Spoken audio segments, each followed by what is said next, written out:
بسم الله الرحمن الرحيم والصلاة والسلام على أشرف المرسلين والمبعوث رحمة للعالمين سيدنا محمد وعلى آله وصحبه أجمعين. Frères musulmans et amis chrétiens, je vous souhaite la bienvenue. Comme d'habitude, nous allons Inch'Allah nous intéresser au dire d'un détracteur de l'islam qui souhaite éteindre par sa bouche la lumière d'Allah. Or, Allah ne veut que parchever sa lumière, quelque répulsion connaît les mécréants.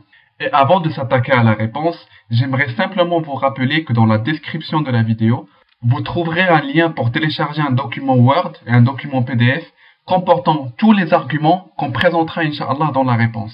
Ça vous permettra de garder une réponse sur votre PC si jamais il y en a besoin.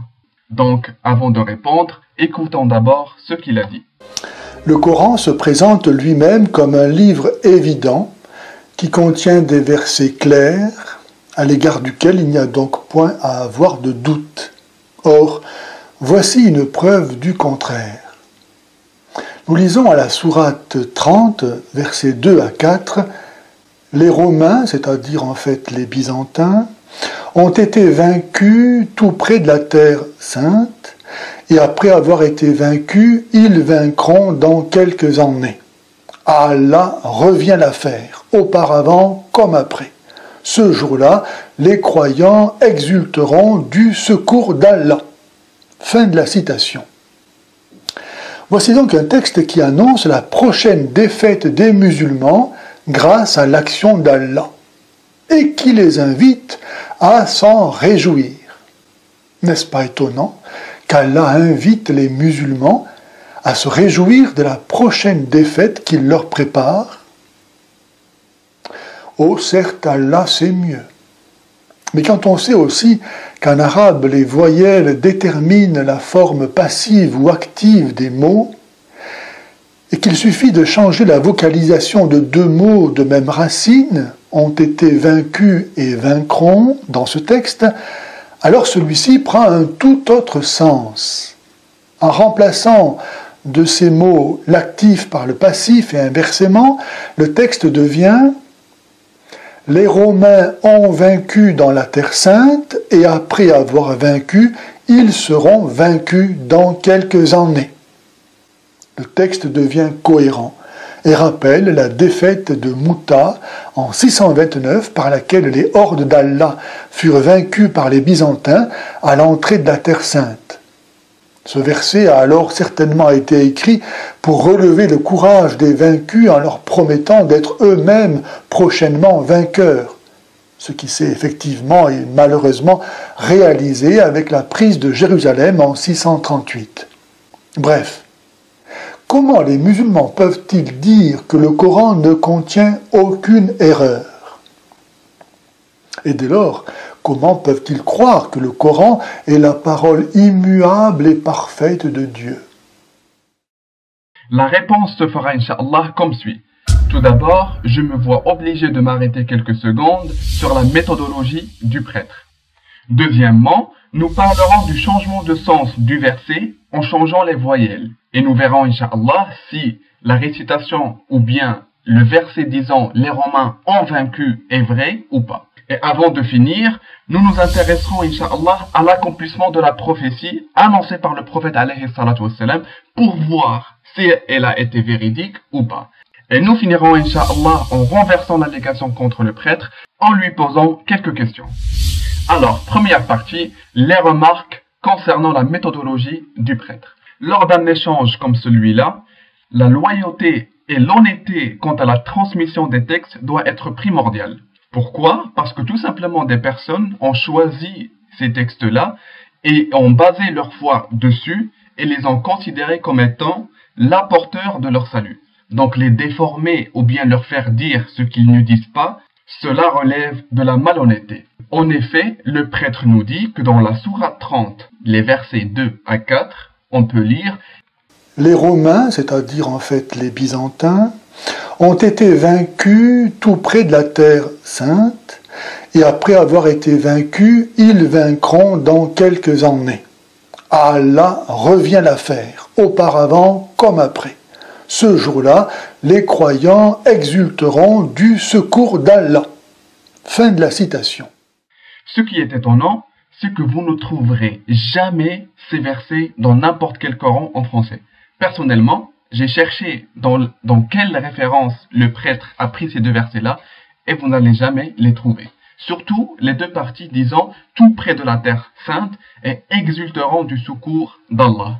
Nous allons maintenant ouvrir le Coran lui-même pour vérifier si la citation du prêtre a été honnête ou pas. Donc voici Al-Qur'an al-Karim, voici la sourate 30, sourate Ar-Rum, voici le verset 3 et 4. Ou bien nous allons commencer à partir de 2. Donc les Romains ont été vaincus dans le pays voisin et après leur défaite, ils seront vainqueurs dans quelques années.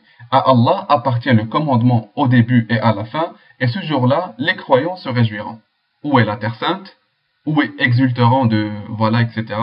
Donc nous pouvons remarquer qu'il a changé le verset coranique pour lui faire dire ce qu'il ne dit pas.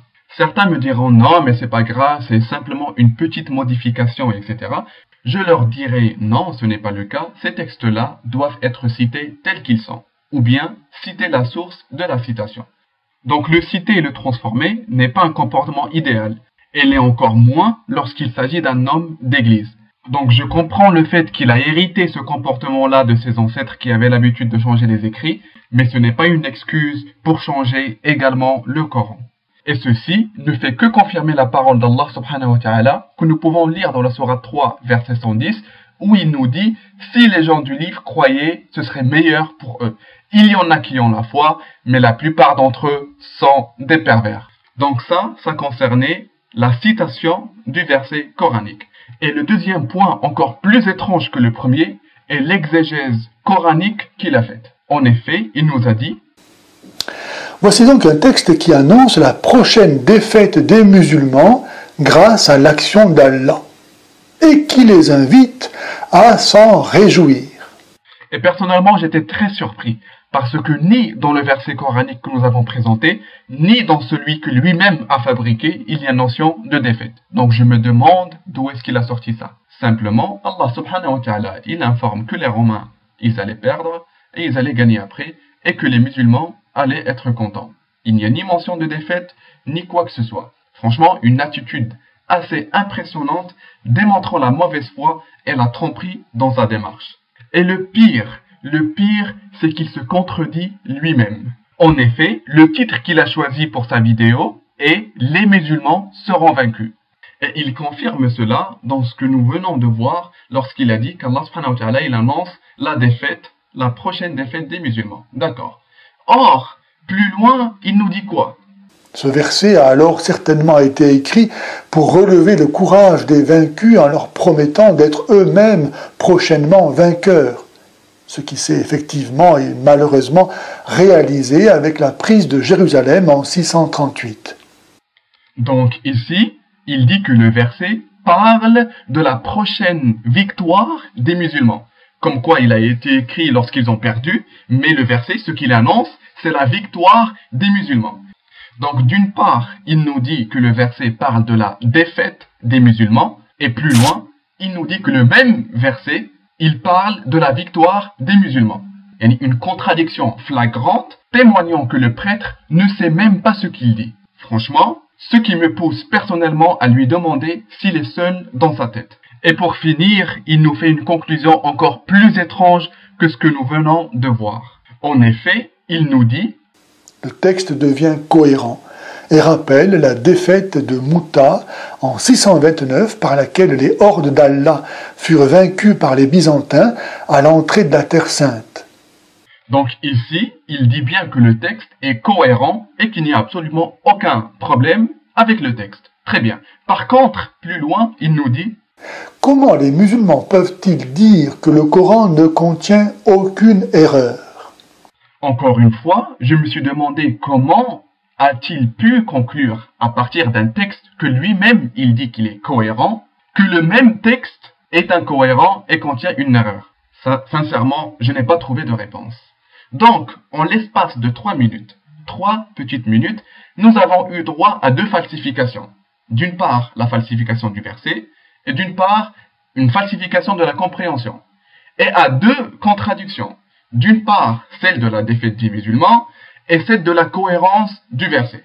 Et sincèrement, ceci ne fait que confirmer une parole biblique que nous pouvons trouver dans Job 11, 12, dans laquelle on peut lire « L'homme, au contraire, a l'intelligence d'un fou. Il est né comme le petit d'un âne sauvage. » Et personnellement, je pense qu'il y a toujours des versets bibliques qui sont toujours exacts et qui n'ont pas été falsifiés. Et j'en profite pour remercier Allah subhanahu wa ta'ala pour la faveur qu'il nous a faite avec le don de l'intelligence et de la science. Maintenant, Inch'Allah, nous allons nous attaquer au deuxième point, qui est celui du changement de sens avec le changement des voyelles. Donc, nous allons de même nous arrêter un peu sur la logique du prêtre. Le prêtre nous a sorti une logique, sincèrement, que je n'ai jamais vue chez quelqu'un d'autre. Jamais vue chez quelqu'un d'autre. Pour cela, je vais donner un exemple tout simple. Un exemple tout simple. Donc, nous savons tous que l'Allemagne a perdu la guerre en 1945. Donc, si nous avions à le dire en arabe, on dirait « Ghulibatil Alman fi sanat 1945 ». D'accord? Donc, en français, l'Allemagne a été vaincue en l'an 1945. Très bien. Donc, selon la logique de notre prêtre, si quelqu'un vient et nous dise « Vous savez, si on change les voyelles, alors la phrase deviendra غلبت الألمان في سنة 1945. Donc en français, l'Allemagne a vaincu en l'an 1945. Et cet homme-là peut conclure, votre histoire est fausse, puisque l'Allemagne a vaincu, regardez, il suffit de changer une voyelle. Et c'est exactement ce que vient d'affirmer le prêtre. Un argument très impressionnant que je doute que quelqu'un l'ait découvert avant lui. Il faut savoir qu'Allah subhanahu wa ta'ala, il n'a pas laissé la place à ces petits jeux. En effet, le Coran nous est transmis par deux voies, la voie orale et la voie écrite. La voie écrite ne sert que d'aide-mémoire, Et la voie avec laquelle le Coran se transmet, c'est la voie orale, dans laquelle il n'y a point de place à ces petits jeux demandant à venant changer ça, etc. Et ce qui est drôle, c'est que le prêtre lui-même n'a même pas compris l'allégation. Il l'a simplement lu sur Internet et ne l'a même pas comprise. Pourquoi? Parce que les chrétiens qui sont doués dans le mensonge et qui ont de l'expérience, ils ne vont pas vous dire cela, mais vont vous dire, excusez-moi, chers musulmans, Al-Imam Al-Qurtubi rahimahullah a cité dans son livre « Les Romains ont vaincu et après leur victoire, ils seront vaincus » était une variante de récitation. Ainsi, l'allégation a plus de sens et mérite une réponse de notre part. Il y a une chose importante que nous devons tous garder en tête. C'est que le prêtre là, lorsqu'il parle en croyant que Dieu est en lui. Il croit que le Saint-Esprit est en lui, il l'inspire lorsqu'il parle, il l'aide lorsqu'il réfléchit et il l'aide lorsqu'il veut s'argumenter, etc. Donc, en ayant le Saint-Esprit en lui, il cite une allégation que lui-même n'a pas compris. Imaginez, il lit un truc sur Internet, il ne le comprend même pas et se permet de faire une vidéo pour attaquer les musulmans. Alhamdulillah, ceci nous permet de montrer aux chrétiens à quel point ceux qui les dirigent ne connaissent absolument rien. Alors maintenant, Inch'Allah, nous allons nous intéresser à l'allégation, disons qu'il y a une variante de récitation, disant les Romains ont vaincu. Donc une allégation qui mérite une réponse de notre part. Alors une chose importante à savoir. Pour affirmer cela, les chrétiens sont obligés d'utiliser la tromperie, sinon le simple musulman ou bien le musulman ordinaire verra clair à leur jeu. Pourquoi? Parce que ces chrétiens qui vont vous citer cette allégation seront obligés de tronquer les paroles de l'imam Al-Qurtubi rahimahullah pour cacher la vérité. C'est pourquoi, Inch'Allah, ce que nous allons faire maintenant, c'est afficher le livre de l'imam Al-Qurtubi rahimahullah lui-même et essayer un peu de voir ce qu'il dit. Donc, voici le livre Al-Jami' li Ahkam al-Qur'an, ce qui est également appelé Tafsir al-Qurtubi rahimahullah, donc de l'imam Al-Qurtubi. Et voici le volume numéro 16, donc l'édition Mu'assasat al-Risala, et la page numéro 392. Donc nous lisons Hakada qara'a Nasr ibn Ali al-Jahdami ghalabat al-Rum. Donc pour traduire, c'est ainsi que Nasr ibn Ali al-Jahmadi a lu les Romains ont vaincu. Donc l'allégation que nous a apporté le prêtre. Les chrétiens généralement s'arrêteront ici. Ils vont vous dire, je suis désolé, c'est bon, hein, regarde, voilà, une variante de récitation, et voilà, il va se barrer, il va te laisser l'allégation. Cependant, comme vous pouvez le remarquer, à la fin de la citation, il y a un petit 3, nous demandons de nous référer en bas de page pour mieux comprendre la citation. En effet, nous pouvons y lire, donc, Sunan al-Tirmidhi, 3192, et cette récitation est shadda. Cette récitation n'est pas authentique et faible. Cette récitation n'a absolument aucune valeur.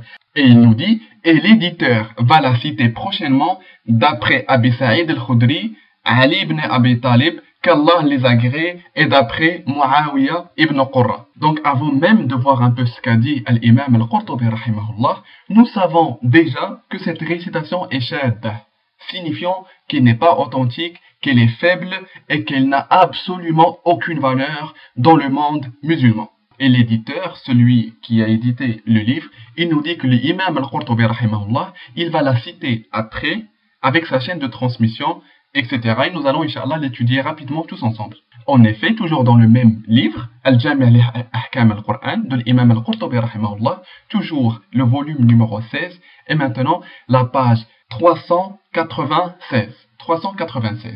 Donc, nous lisons Abu Sa'id al-Khudri et Ali ibn Abi Talib ainsi que Muawiyah ibn Qurra ont lu les Romains ont vaincu.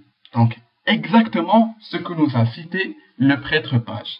Et cependant, si nous continuons et si nous ne faisons pas comme font les chrétiens qui vont s'arrêter ici, il nous dit et il a été raconté que Ibn Omar et Abi Sa'id al-Khudri ont récité les Romains ont vaincu. Et celui qui a raconté cela est Abu Hatim, d'après Isma, d'après Haroun, que cette récitation était la récitation des gens du Sham. Et Ahmed ibn Hanbal dit ce Isma est faible. Et plusieurs ont parlé de lui. Et plusieurs ont parlé de lui. Donc regardez, l'imam al-Qurtubi, rahimahullah, ce qu'il a fait, c'est qu'il a cité ceux qui disaient cela. Ceux qui ont rapporté cette récitation, qui sont Abu Hatim et Isma. D'accord? Et il cite les paroles des savants de l'islam parlant de ces deux rapporteurs de cette récitation, qui est Abu Hatim et Isma. Isma, il est faible. Ça veut dire que les savants des hadiths ne prenaient même pas ce qu'il disait, puisqu'il était soit menteur, puisqu'il disait des choses qui n'étaient pas vraies, puisqu'il fabriquait des hadiths, etc. Et Abu Hatim, il nous dit que plusieurs ont parlé de lui. Et cette expression, plusieurs ont parlé de lui, signifie que plusieurs savants des hadiths ont dit que cet homme-là, on ne doit pas prendre ses hadiths parce qu'il les fabrique, parce qu'il est faible, etc., etc. Donc regardez. Ce qu'a fait l'imam al-Qurtubi rahimahullah, c'est qu'il a cité ceux qui ont rapporté cela. Il a également cité les paroles des savants de l'islam les concernant, et comme nous l'avons vu, Ahmed ibn Hanbal, qui est un savant de grande renommée dans le monde musulman, a dit que ces deux personnes-là étaient faibles. Les gens ne prenaient pas leur hadith, et leur valeur en fait est zéro. Donc, vous comprenez maintenant qu'il y a des chrétiens qui coupent les paroles de l'imam al-Qurtubi rahimahullah ou bien les paroles de d'autres savants et qui font des vidéos de je sais pas combien de minutes, etc. en tronquant les paroles de l'imam al-Qurtubi et en ne disant pas que ceux qui ont rapporté cette récitation, c'était des personnes faibles dont la valeur vaut zéro. Et pour mettre fin à cette allégation, regardons ce qu'a dit l'imam al-Qurtubi rahimahullah dans la page 397, toujours du volume numéro 16. Il nous dit quoi? Et ce hadith, ça veut dire celui disant que la bonne récitation est celle qui a eu le consensus de tous les musulmans qui les Romains ont été vaincus. Ce hadith démontre que la vraie récitation est les Romains ont été vaincus et cette annonciation a été une preuve de la prophétie de Muhammad alayhi salatu wassalam, car les Romains ont été vaincus par les Perses et Allah subhanahu wa ta'ala a informé son prophète Muhammad alayhi salatu wassalam que les Romains vaincront les Perses dans quelques années et que les croyants s'en réjouiront car les Romains sont des gens du livre. Ceci a été une révélation du futur qu'Allah subhanahu wa ta'ala a informé.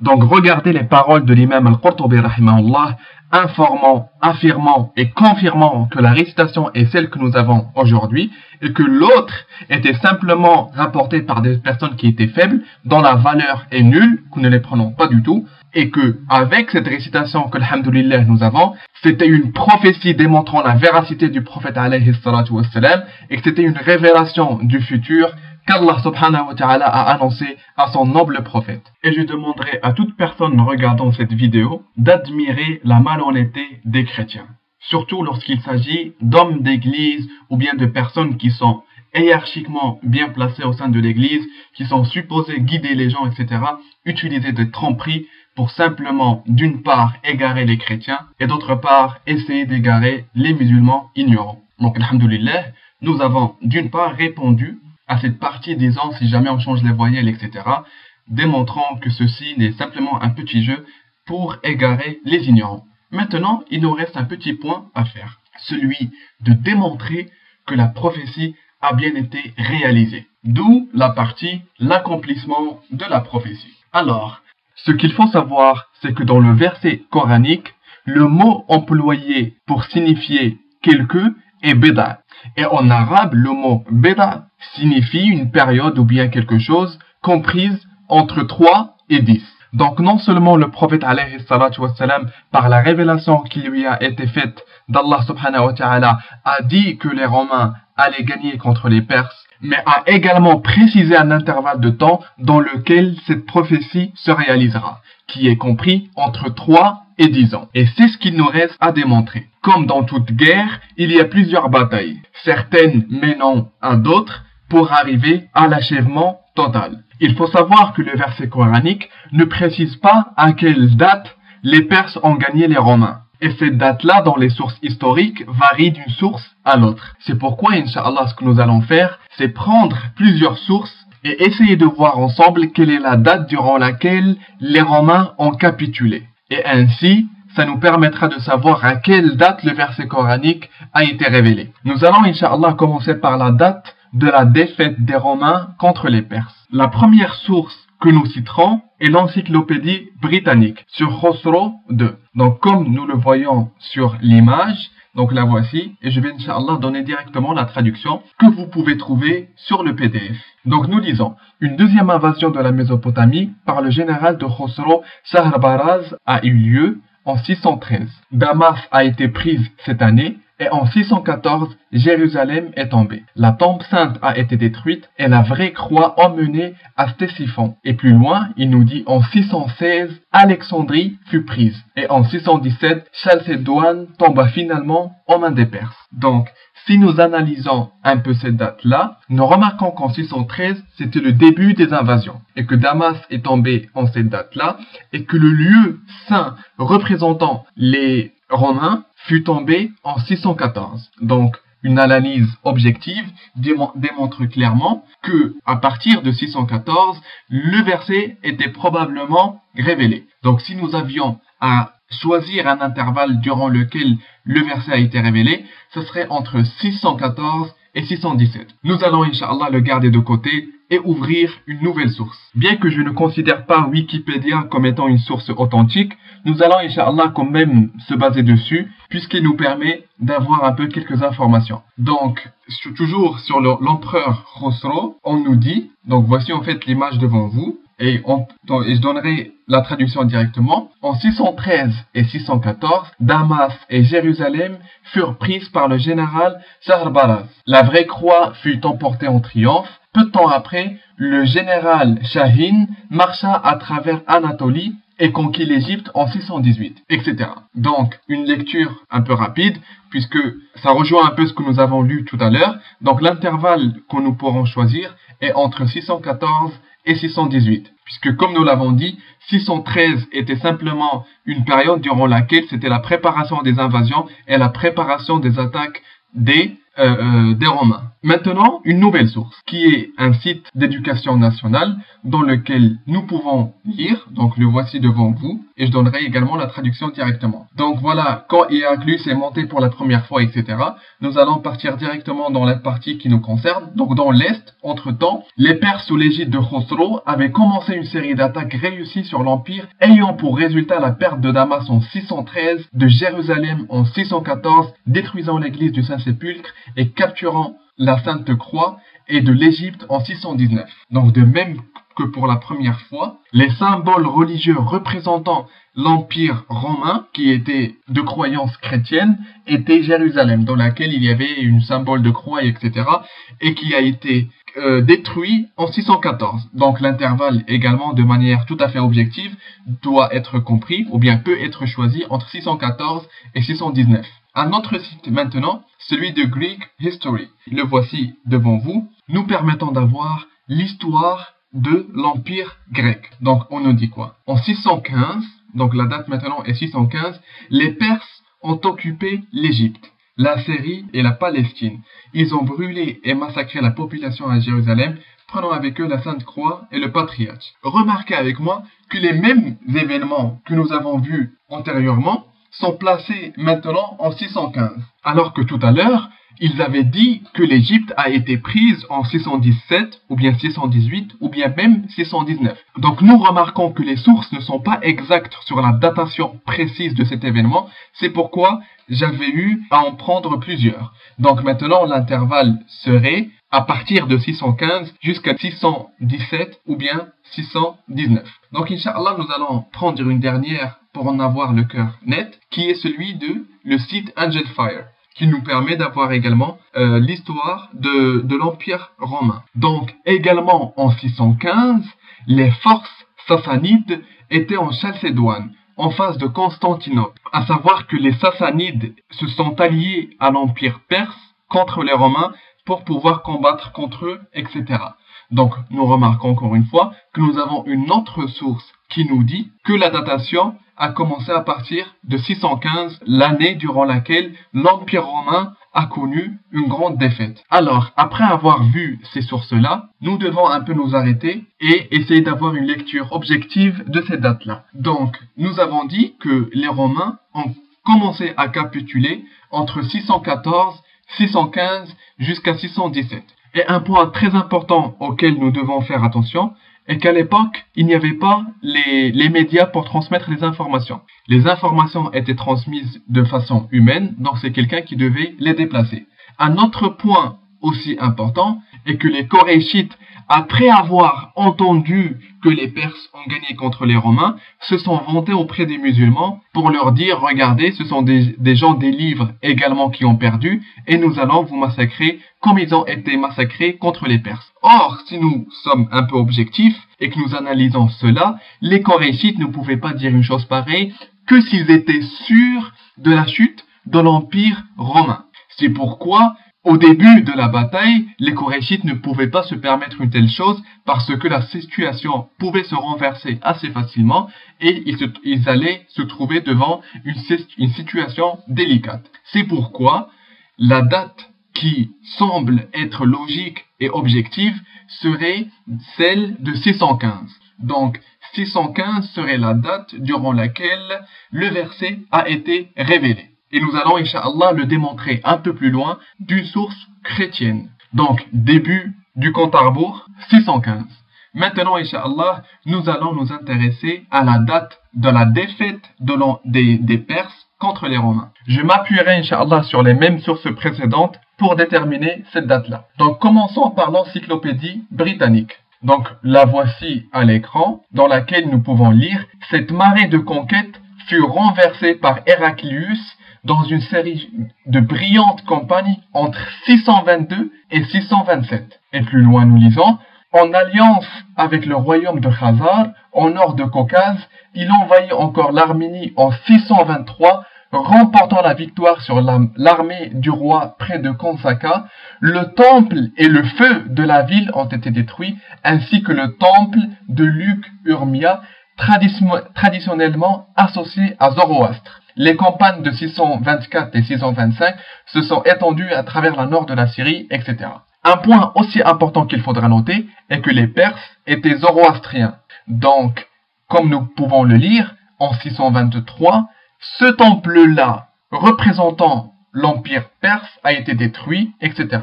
Donc, si nous avions à choisir un intervalle de manière objective, ça serait entre 622 et 627, comme nous le dit la première ligne. Deuxième, Inch'Allah, source. donc celle du site de l'éducation nationale que nous pouvons voir à l'écran à l'instant et que vous pouvez également, j'insiste, lire plus de détails sur le PDF joint. Donc nous pouvons lire quoi? Au printemps de 622, Héraclius quitta Constantinople pour l'Asie mineure et commença à former ses troupes au cours de l'été, se focalisant sur un rôle plus impliqué pour la cavalerie de Byzantine. En automne, l'armée de Héraclius a envahi l'Arménie et remporta aussitôt plusieurs victoires sur les Perses. Donc en automne 623, Héraclius avait déjà envahi une grande partie de l'Arménie et avait remporté une grande série de victoires sur les Perses. Donc, si nous avions à choisir un intervalle, celui-là sera soit entre 622 et 626, ou bien 623 et 626. Donc, en tout cas, à partir de 622. Une autre source, Inch'Allah. Donc, la même source que nous avons vue tout à l'heure, celle de Greek History, et dans laquelle nous pouvons lire, comme vous pouvez le voir à l'écran, en 623, donc sur la date 623, lors des campagnes en Azerbaïdjan, les troupes byzantines ont systématiquement détruit les temples de feu des cités perses, spécialement le Thébarme, le lieu de naissance de Zoroastre, en revanche à la destruction de Jérusalem. Donc remarquez avec moi que 623 était la date durant laquelle les symboles religieux des Perses ont été complètement démolis. Donc cette date-là a été primordiale, qui a marqué la chute de l'Empire perse. Donc un intervalle également pour gagner du temps entre 623 et 627. Une autre référence par la grâce d'Allah, celle de Engine Fire que nous avons vu tout à l'heure et que vous pouvez maintenant voir à l'écran. La situation a complètement changé avec le nouvel empereur byzantin Héraclius qui, durant ses expéditions au cœur du territoire ennemi, en 623-624, a causé la défaite des Sassanides en Média. Donc, l'intervalle, encore une fois, durant laquelle l'empire perse a connu une grande défaite, serait entre 623 et 629. Une dernière source, Inch'Allah, pour finir, sera celle de Wikipédia, malgré le grand nombre de défauts qu'elle comporte. Donc, comme vous pouvez le voir à l'écran et comme nous pouvons lire, la suite n'était pas complètement claire, mais Héraclius a certainement gagné une victoire écrasante sur Charabaraz à l'automne 622. Donc, remarquez avec moi que la datation de ces événements n'était pas très précise. C'est pourquoi Wikipédia a mentionné que la suite n'était pas très claire, mais en tout cas au 622, il y avait une grande victoire contre le général de Khosrow. Donc l'intervalle devra, selon Wikipédia, commencer à partir de 622. Pour les mêmes raisons que pour la détermination de la date de la défaite des Romains, donc la transmission de l'information, etc., etc. Et pour gagner du temps, j'ai donné les raisons dans le PDF que vous pouvez lire par vous-même. La date de la fin du compte à rebours, ça veut dire la date de la défaite des Perses, peut être fixée en toute objectivité en 623. En 623. Les raisons vous en données plus en détail dans le PDF. Je vous encourage à le télécharger. Donc, si nous prenons la date de la fin du compte à rebours et la date du début, donc 623 moins 615 égale 8 ans. En quelques années. Allahu Akbar. Regardez avec moi. Le prophète alayhi salatu wassalam, non seulement il avait informé que les Romains allaient gagner sur les Perses, mais il a également précisé l'intervalle durant lequel cela allait être fait, et c'est exactement ce qui a eu lieu. Et pour, Inch'Allah, démolir complètement cette délégation, nous allons ouvrir un livre chrétien, celui du célèbre historien Édouard Gibbon, qui nous révèle sincèrement un choc pour le prêtre. Un choc pour le prêtre. Donc, voici le livre, comme vous pouvez le voir à l'écran, qui s'appelle The History of the Decline and Fall of the Roman Empire. Donc, la chute de l'Empire romain, pour ne pas en faire très lent. Donc, le livre que nous avons cité, l'édition Oxford, le volume numéro 5, le chapitre numéro 46 et la page numéro 489. 489. Nous lisons quoi? Et s'il vous plaît, concentrez-vous avec ce qu'il va dire. Avec une joie dissimulée, Muhammad a observé l'avancement de leur destruction mutuelle, ça veut dire perso-romaine. Et au cours du triomphe des Perses, il s'est aventuré à prédire qu'avant que quelques années se soient écoulées, la victoire retournerait à nouveau du côté romain. Écoutez maintenant. Maintenant, écoutez, chers musulmans. Au moment où cette prédiction fut annoncée, aucune prophétie ne pouvait être plus éloignée de son accomplissement, puisque les 12 premières années du règne annonçaient la dissolution imminente de l'Empire. Remarquez avec moi, chers musulmans, ce qu'il a dit. Regardez de quelle façon il l'a dit. Il a dit, Muhammad alayhi salatu wassalam s'est aventuré à prédire qu'avant que quelques années se soient écoulées, la victoire retournerait à nouveau du côté romain, etc. Regardez à quel point il a confirmé nos dires et à quel point il était surpris par le fait que le prophète alayhi salatu wassalam, dans une situation pareille, démontrant une impossibilité que l'Empire romain puisse gagner dans si peu de temps, le prophète alayhi salatu wassalam a quand même annoncé aux Qurayshites ainsi qu'à tout le monde que les Romains allaient gagner dans quelques années. Et regardez encore une fois l'étonnement d'Édouard Cuban qui a dit au moment où cette prédiction fut annoncée, aucune prophétie ne pouvait être plus éloignée de son accomplissement. Allahumma salli ala Muhammadin wa ala alihi wa sahbihi ajma'in. Et ce que j'appelle maintenant le tonnerre qui va s'abattre sur notre cher prêtre. Dans la page numéro 488 et 489, lisons les notes marginales en bas de page. Donc, voici la page numéro 488. Lisons, Inch'Allah, ce qu'il a écrit en bas. Il a dit, donc je donnerai la traduction directement. Les historiens ayant parlé de Mohammed, Abul Fidda, donc dans son livre Mohammed, page 92 et 93, et Gagné, donc la vie de Mohammed, voilà la référence, ont daté cette ambassade à la 7e année de la Hijra, qui a commencé, donc en parlant de l'ambassade, en l'an 628, exactement comme le dit le prêtre là, l'abbé Page. Leur chronologie est erronée, puisque Khosrow est mort en février du même an. Le récit de Boulainvilliers, vie de Mohammed, page 327 et 328, a placé cette ambassade en 615, juste après la conquête de la Palestine. Cependant, Mohammed se serait à peine aventuré si rapidement à une étape plus audacieuse. Allahu Akbar. Regardez à quel point il dit que les dires du prêtre-là étaient erronés. Je pense qu'on pouvait simplement citer ce qu'a dit Édouard Guimond pour le réfuter, et a également choisi la date, comme nous l'avons, alhamdoulilah, fait en 615. Et maintenant, le chaos technique. Le chaos technique. Dans toujours la page numéro 489, regardez ce qu'il nous dit. Et je demanderai au prêtre, s'il voit cette vidéo, de bien s'asseoir. De bien s'asseoir.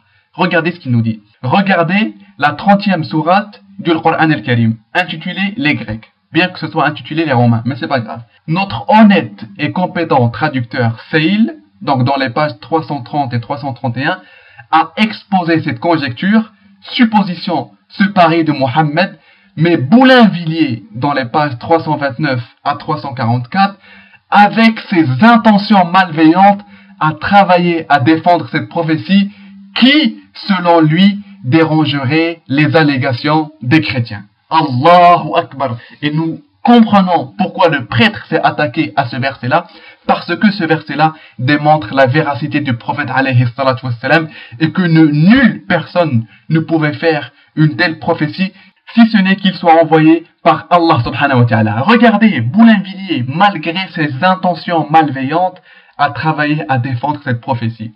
Cette prophétie, il n'y a qu'un aveugle, ou bien un ignorant, ou bien un trompeur qui peut la mettre de côté et dire qu'il ne s'est pas réalisé. Malgré ses intentions malveillantes, a travaillé à défendre cette prophétie, qui selon lui dérangerait les allégations des chrétiens. Exactement comme l'abbé Page. Quoi?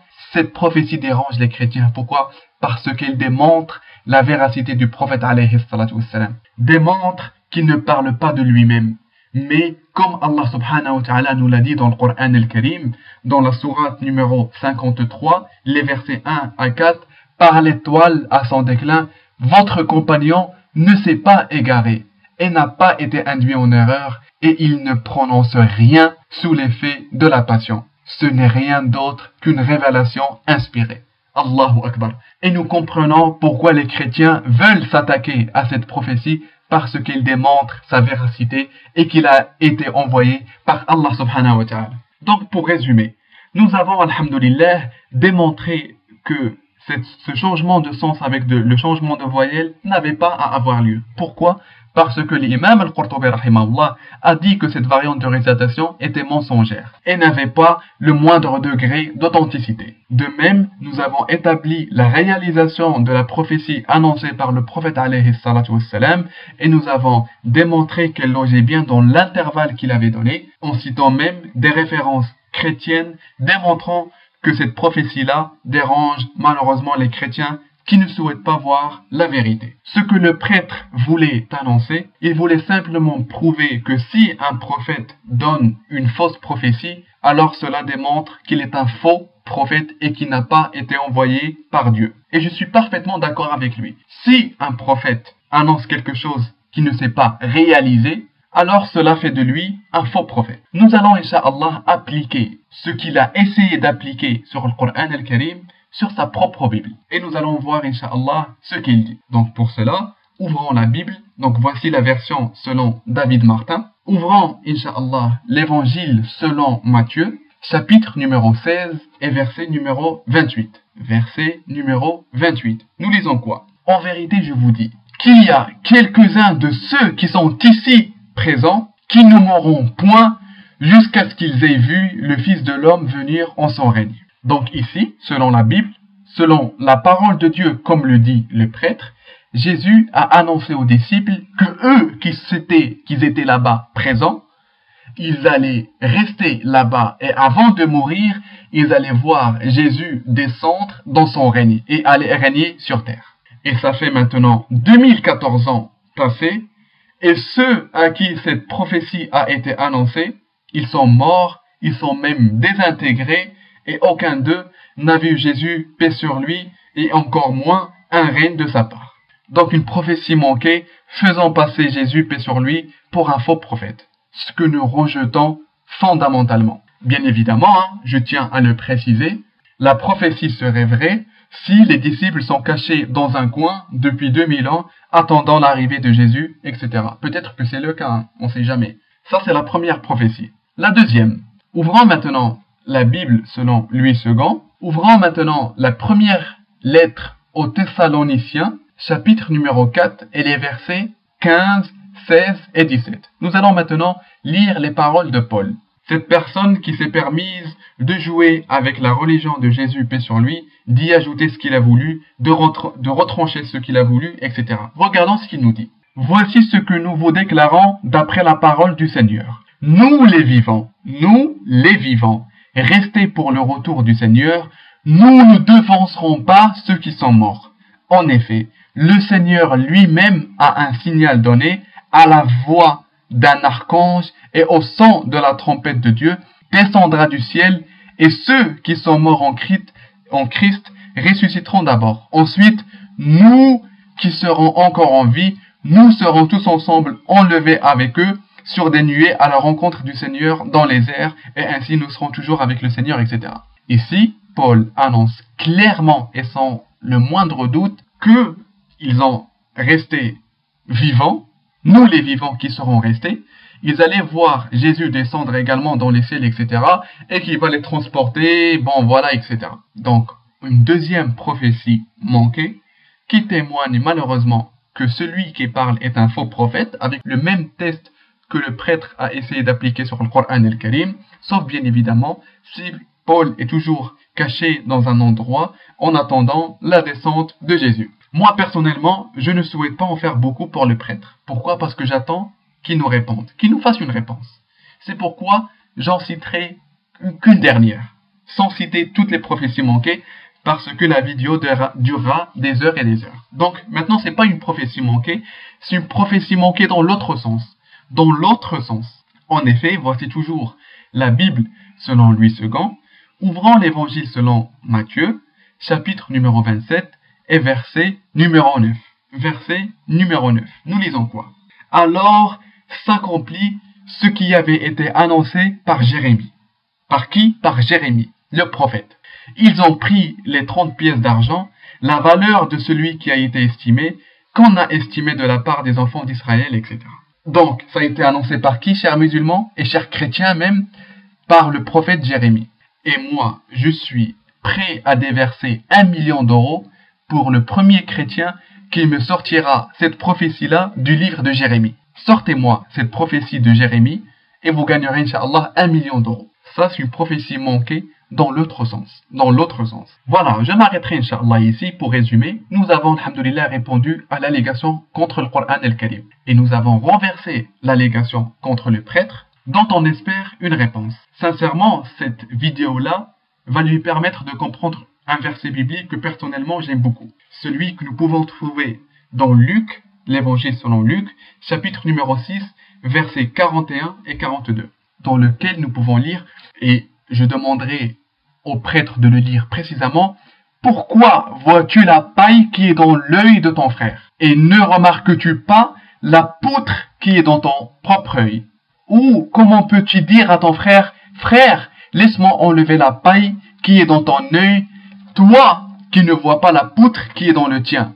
Hypocrite, enlève d'abord la poutre de ton œil, et alors tu verras clair pour retirer la paille qui est dans l'œil de ton frère. » Ceci est un verset biblique que j'adresse personnellement au prêtre, et je lui demanderai de ne pas le prendre mal, puisque c'est sa Bible, je pense qu'il va l'accepter quand même, et Inch'Allah, qu'il médite ce passage-là, et que la prochaine fois qu'il souhaite faire une réponse ou quoi que ce soit, qu'il tâche de voir un peu si la paille qui est dans notre œil, que alhamdoulilah nous avons enlevé, n'est pas une poutre dans le sien. Alhamdoulilah. Donc voilà, nous sommes alhamdoulilah arrivés au thème de cette réponse, malgré qu'elle soit un peu longue. Donc, comme Allah subhanahu wa ta'ala nous l'a annoncé dans le Coran al-Karim, dans la sourate numéro 21, verset 18, il nous dit quoi?